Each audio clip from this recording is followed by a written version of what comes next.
Friends, ಎಲ್ರಿಗೂ ನಮಸ್ಕಾರ. KCET third ರೌಂಡ್ನ result ಬಂದ ಮೇಲೆ ಮುಂದೆ ಏನೇನು ಪ್ರೊಸೀಜರ್ ಇದೆ ಅಂತ ನಾವಿವತ್ತಿನ ವಿಡಿಯೋದಲ್ಲಿ ತಿಳಿಯೋಣ.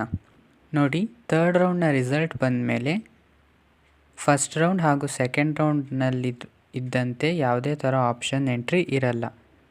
ನಿಮಗೆ ಯಾವ ಕಾಲೇಜ್ ಸಿಕ್ಕಿರುತ್ತೋ ಆ ಕಾಲೇಜ್ಗೆ ಹೋಗಿ ಜಾಯ್ನ್ ಆಗಲೇಬೇಕಾಗಿರುತ್ತೆ. ಸೊ ಇನ್ನು ಜಾಯ್ನ್ ಆಗೋಕ್ಕೆ ನೀವು ಕನ್ಫರ್ಮೇಷನ್ ಸ್ಲಿಪ್ನ ಡೌನ್ಲೋಡ್ ಮಾಡ್ಕೊಬೇಕಾಗುತ್ತೆ. ಸೊ ಆ ಕನ್ಫರ್ಮೇಷನ್ ಸ್ಲಿಪ್ಗೆ ನೀವು ಫೀ ಪೇ ಮಾಡಬೇಕಿರುತ್ತೆ. ನೀವು ಆನ್ಲೈನ್ ಮುಖಾಂತರ ಕೂಡ ಪೇ ಮಾಡ್ಬೋದು ಅಥವಾ ಚಲನ್ ಮುಖಾಂತರ ಬ್ಯಾಂಕ್ನಲ್ಲಿ ಕೂಡ ಪೇ ಮಾಡ್ಬೋದು. ನೀವು ಪೇ ಮಾಡಿದ 2 ರಿಂದ 3 ಗಂಟೆ ಒಳಗಡೆ ಕನ್ಫರ್ಮೇಷನ್ ಸ್ಲಿಪ್ ಬರುತ್ತೆ. ತದನಂತರ ನೀವು ಕನ್ಫರ್ಮೇಷನ್ ಸ್ಲಿಪ್, ಫೀ ಪೇ ಮಾಡಿದ ರಿಸಿಪ್ಟ್ ಹಾಗೂ ಡಾಕ್ಯುಮೆಂಟ್ ವೆರಿಫಿಕೇಷನ್ಗೆ ಏನೆಲ್ಲ ಡಾಕ್ಯುಮೆಂಟ್ಸ್ ಕೊಟ್ಟಿದ್ರೋ ಅದನ್ನೆಲ್ಲ ತೆಗೆದುಕೊಂಡು ಕಾಲೇಜ್ಗೆ ಹೋಗಿ ಅಡ್ಮಿಷನ್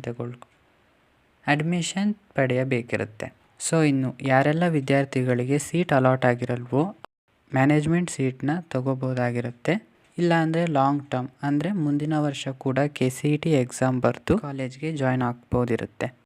ಹಿಂದೆ ಎಲ್ಲ ಮಾಪಪ್ ರೌಂಡ್ ಅಂತ ಇತ್ತು.